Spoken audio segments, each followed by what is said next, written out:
আসসালামু আলাইকুম ওয়া রাহমাতুল্লাহি ওয়া বারাকাতুহু।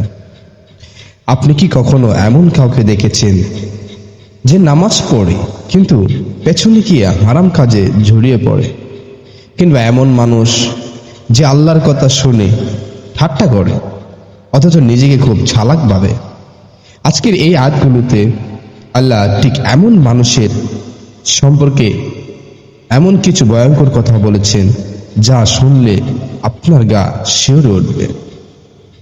আল্লাহ বলেন, কিছু মানুষ মুখে বলে আমরা ঈমান এনেছি, কিন্তু তারা আসলে ঈমানদারদের উপহাস করে, দ্বিমুখী জীবন যাপন করে, সামনে ভালো মানুষ সাজে, পেছনে গিয়ে আল্লাহর আইন নিয়ে মজা করে। এই ভিডিওতে আমরা শিখব কিভাবে আমাদের সমাজেও ঠিক এমন অনেক মানুষ আছে যারা নিজেরাই জানে না যে তারা ধ্বংসের পথে হাঁটছে। আর আপনি হয়তো ভাবছেন আমি তো মুনাফিক না, কিন্তু একবার নিজের জীবনটাকে মিলিয়ে দেখুন। এই আয়াতগুলো আমাদের সবার জন্য একটি আয়না। সূরা বাকারা 13, 14 ও 15 নম্বর আয়াতে আল্লাহ আমাদের এমন একটি বাস্তবতা দেখিয়েছেন যা জানলে আপনার চোখ খুলে যাবে। দেখুন, বুঝুন, নিজের ভুল শোধরানোর সুযোগ এখনই, কারণ কেউ জানে না মৃত্যুর আগে আর কতটা সময় বাকি। আশা করি ভিডিওটি না টেনে পুরোটি দেখবেন, তাহলেই হয়তো আপনি বুঝতে পারবেন এবং শিখতে পারবেন। তাহলে চলুন শুরু করা যাক। আল্লাহ পাক কোরআনে বলেছেন, وَإِذَا قِيلَ لَهُمْ آمِنُوا كَمَا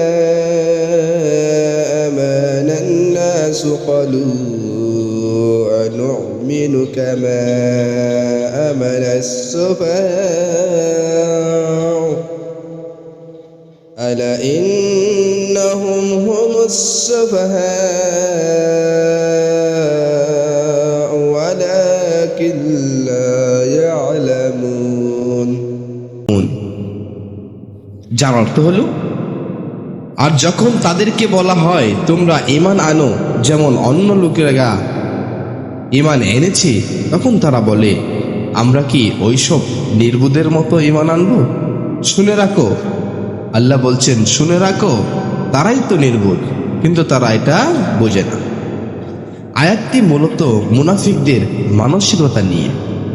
তারা মুখে মুসলিম হলেও অন্তরে ঈমান আনেনি। যখন তাদের বলা হতো সচ্চা ঈমানদারদের মতো হতে, তারা ব্যঙ্গ করে বলতো আমরা কি ওই সরল মানুষদের মতো হব?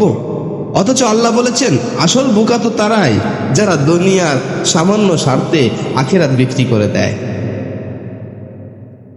ধরুন, কেউ তার চাকরি বা ব্যবসার জন্য মিথ্যা কথা বলে, সুদ খায় বা হারাম রাস্তায় চলে।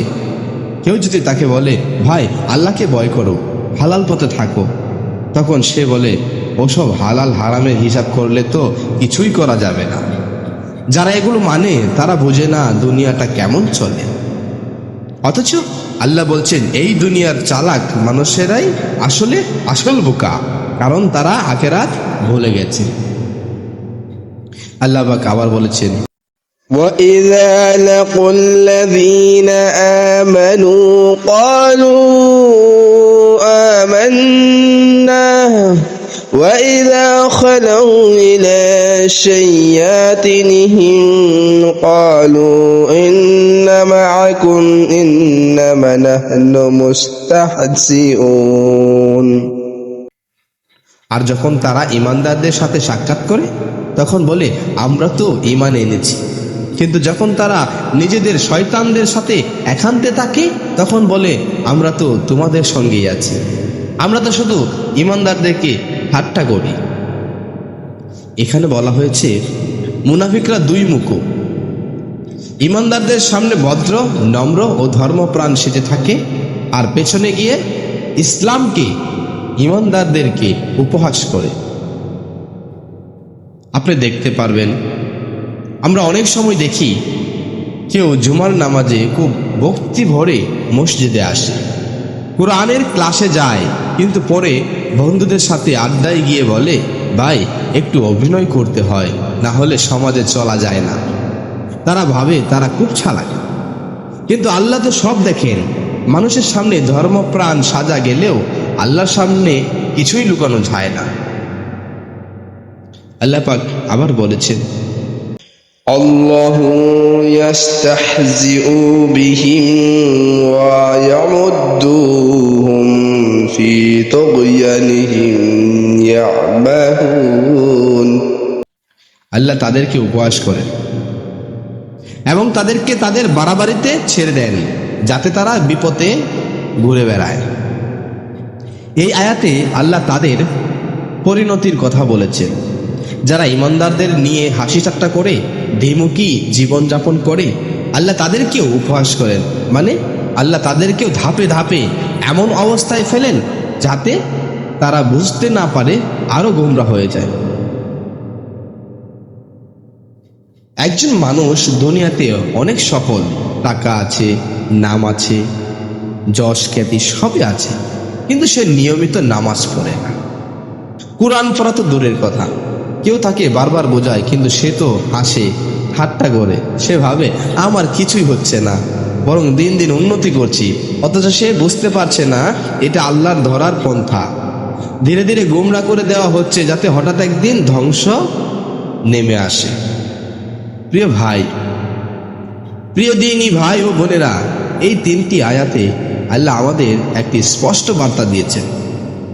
মুসলমান শুধু মুখে হওয়া যথেষ্ট নয়, আমাদের অন্তর, কাজ, আচরণ সবকিছুতে ঈমান ফুটে উঠতে হবে। যারা দ্বিমুখী আচরণ করে তারা নিজেকেই ধ্বংসের দিকে নিয়ে যাচ্ছে। আসুন আমরা নিজের জীবনকে পর্যালোচনা করি। আমি কি আল্লাহর পথে আছি? আমার ঈমান কি আসল না শুধু মুখের কথা? আল্লাহ আমাদের সবাইকে আসল ঈমানদার বানান, দ্বিমুখী থেকে হেফাজত করুন। আমিন। ভিডিওটি ভালো লাগলে লাইক দিন, শেয়ার করুন এবং চ্যানেলটি সাবস্ক্রাইব করে আমাদের সাথেই থাকুন। ধন্যবাদ।